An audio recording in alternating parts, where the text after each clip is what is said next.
work in Canada? Do you feel like job opportunities are better here than in your home country? If so, you should apply for a work permit. It is important to note that all foreign nationals that wish to work in Canada and contribute to the Canadian economy must apply and obtain a work permit prior to doing so.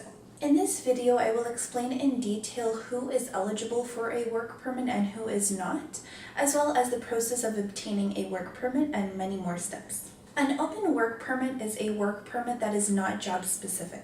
Due to it not being job specific, you will not need the following in order to apply for an open work permit: a labor market impact assessment from Employment and Social Development Canada, or proof that the employer has made a job offer through the employer portal and has paid the employer compliance fee. If you fall under any of the following situations, then you may be eligible to apply for an open work permit. Permanent resident applicants who have filed an application in Canada, dependent family members of permanent resident applicants, spouses and common law partners of some workers and international students, refugees, refugee claimants, protected persons and their family members, some temporary resident permit holders, or some young workers participating in special programs. In addition to these specific situations, you must also ensure that you are eligible to apply for an open work permit. In contrast, an employer-specific work permit allows you to work according to the conditions set out in your work permit. This includes the name of the employer that you can work for, how long you can work, and the location of where you can work if that is applicable.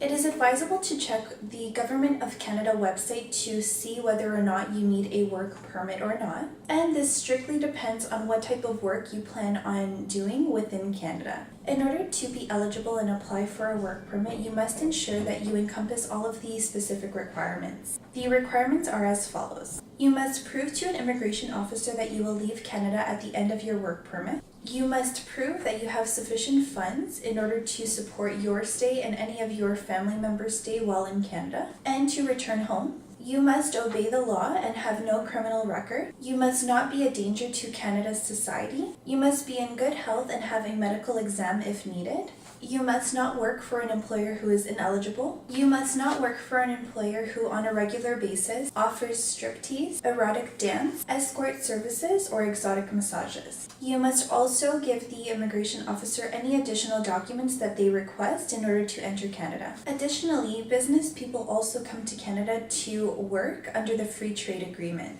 Business people can come to work in Canada and are eligible to work as long as they fall under one of these agreements: North American Free Trade Agreement, better known as NAFTA, Other Free Trade Agreement, which is also known as FTA, and the General Agreement on Trade in Services, which is also known as GATS. NAFTA is a free trade agreement specifically between Canada, America, and Mexico. This agreement allows citizens of these countries to gain quick entry into one another's countries for temporary business or business investments. These citizens do not need a labor market impact assessment, better known as an LMIA. As a result, Canadian employers do not need to provide a valid job offer to Employment and Social Development Canada, better known as ESDC, to hire a American or Mexican business person. Additionally, under NAFTA, business people must meet the general requirements in order to gain entry into Canada. There are 4 different types of business people under NAFTA.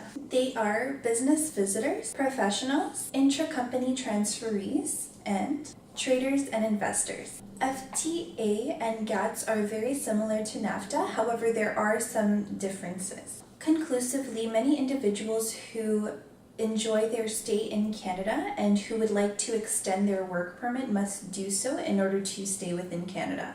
The first and most important thing to notice before extending your work permit is to see the expiry date. You must extend your work permit at least 30 days prior to the expiry date on your current work permit.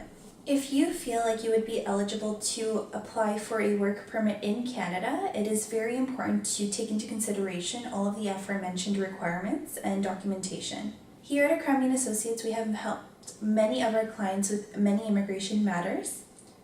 Additionally, we have helped many individuals gain work permits within Canada to work and contribute to the Canadian economy. If you feel like you will be eligible, please do contact us.